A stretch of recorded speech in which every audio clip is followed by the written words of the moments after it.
In the village of Kachia, nobody went to the river on the fourth day of the week. Not to fish, not to wash clothes, not even to fetch a single cup of water. The elders said the river rested that day. They said the river was not empty. They said something else used it. Some children laughed about it. Some women prayed about it. But no one tested it, except Amina's father.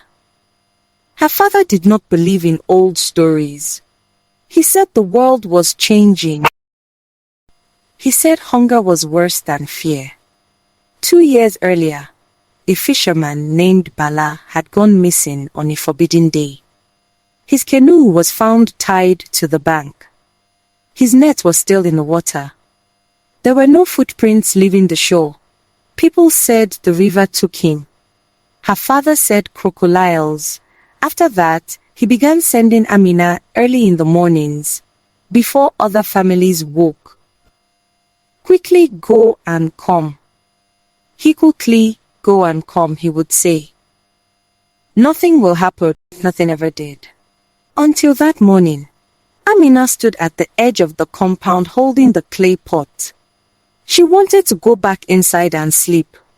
But her father was sick with fever, and her mother had gone to her aunt's village the previous day. There was no water left in the drum. Again the voice came, clearer now. Amina, I am waiting. It was her mother's exact voice. Her heart beat hard. But she told herself a simple thing. Mama must have returned early. So she started walking. The path to the river was narrow and quiet. The grass touched her legs. No birds sang.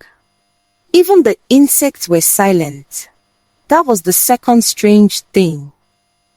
Morning in Kachia was always loud.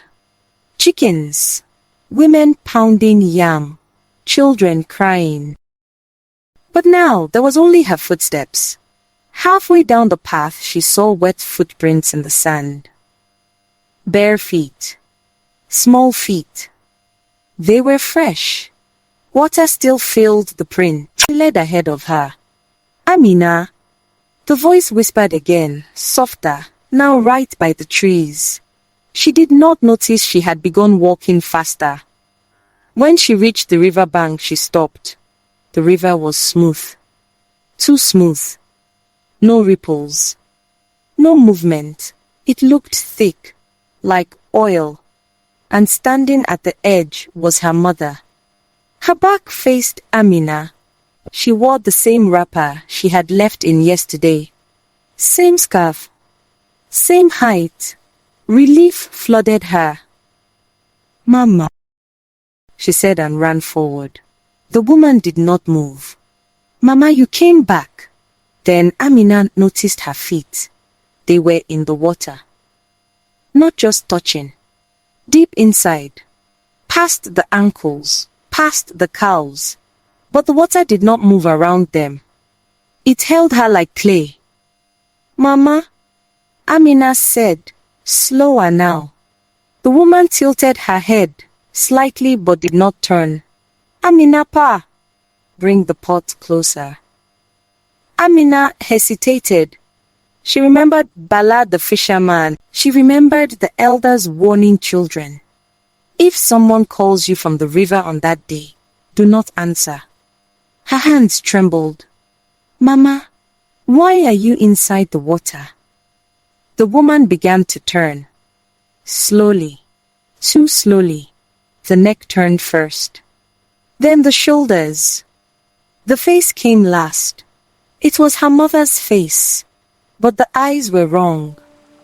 They were wide, too wide, no blinking. And the smile. The smile came before the face finished turning, stretching across her cheeks.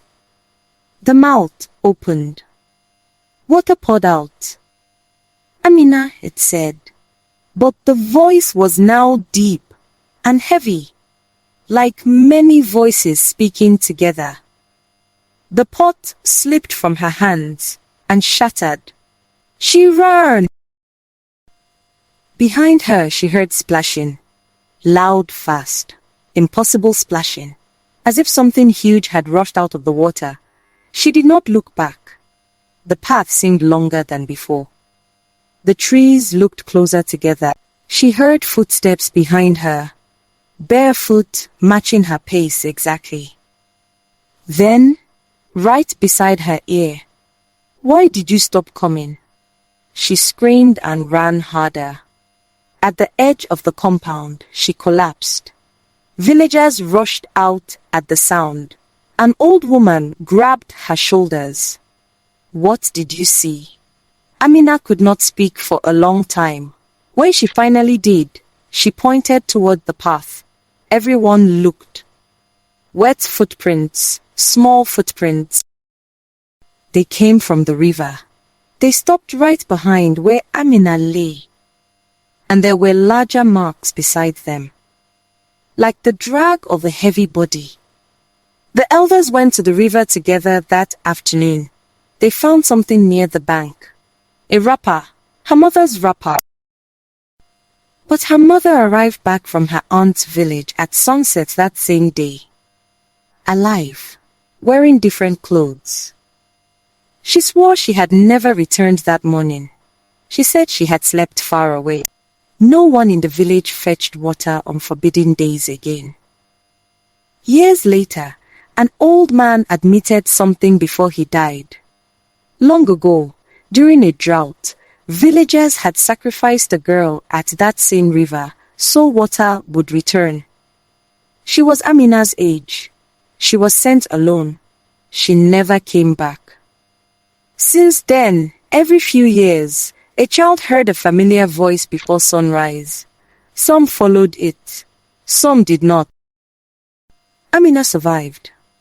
But until she grew old, she never went near a river again.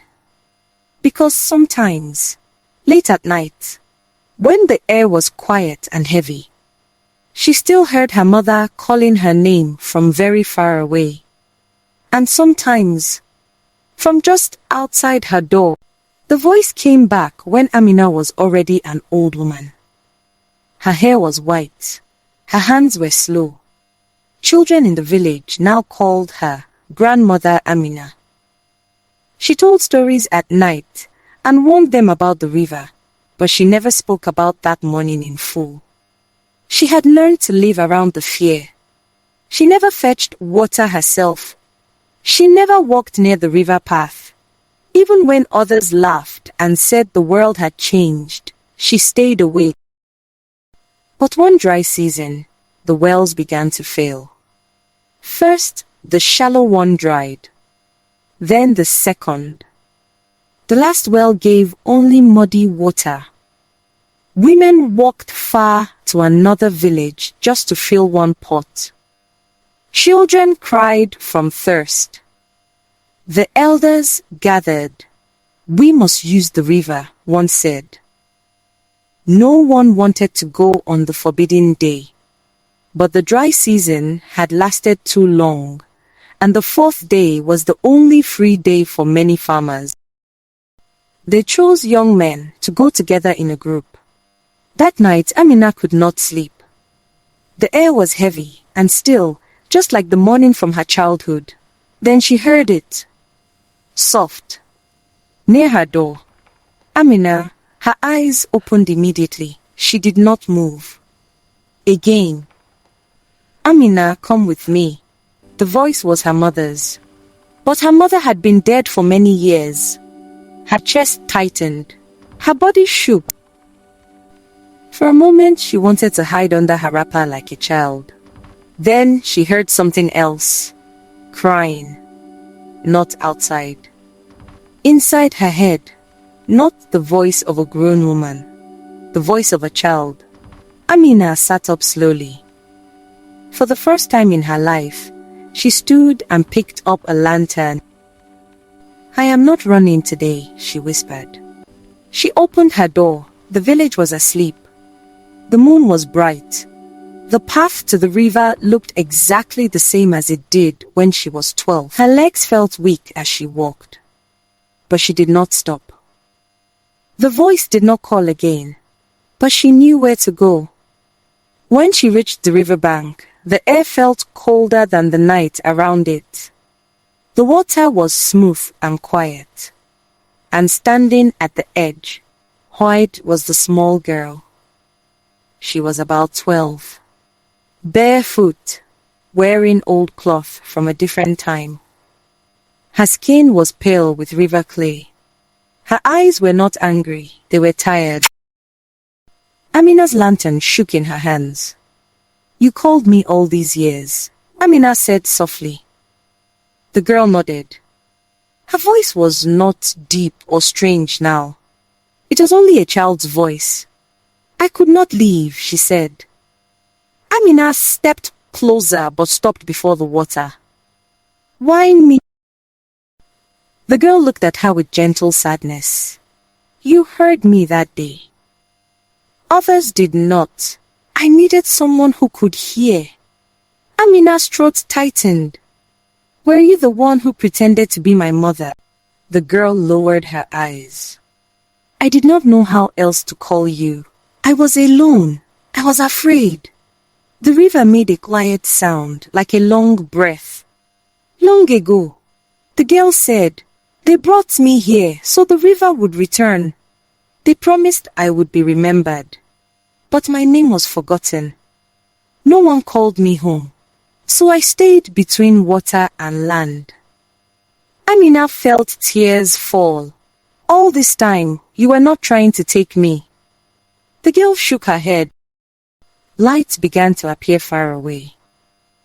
When the villagers arrived, they found old Amina kneeling near the river, speaking a child's name again and again. She told them everything, not the fear, not the creature they imagined, but the forgotten girl. The elders were silent for a long time. At sunrise, they did something the village had never done before. They prayed for the child. They spoke her name aloud. They placed flowers and clean cloth near the riverbank and promised she would be remembered as one of them. The river moved gently. For the first time in many years, ripples crossed its surface. The air felt warmer. Amina looked up. Zainab stood on the water's edge, no longer covered in clay. She looked like an ordinary girl. She smiled. "Thank you," she said. Then, like mist in sunlight, she faded. The river flowed normally after that day. No one heard voices again. No footprints appeared. And the forbidden day slowly became just another day. Amina lived many more peaceful years. She sometimes walked near the river, always greeting it softly. She was no longer afraid. Because she finally understood. The river had never wanted fear. It wanted memory. And the night she died quietly in her sleep, the villagers said the river sounded different. Not loud, not rough, just gentle. Like a child finally resting.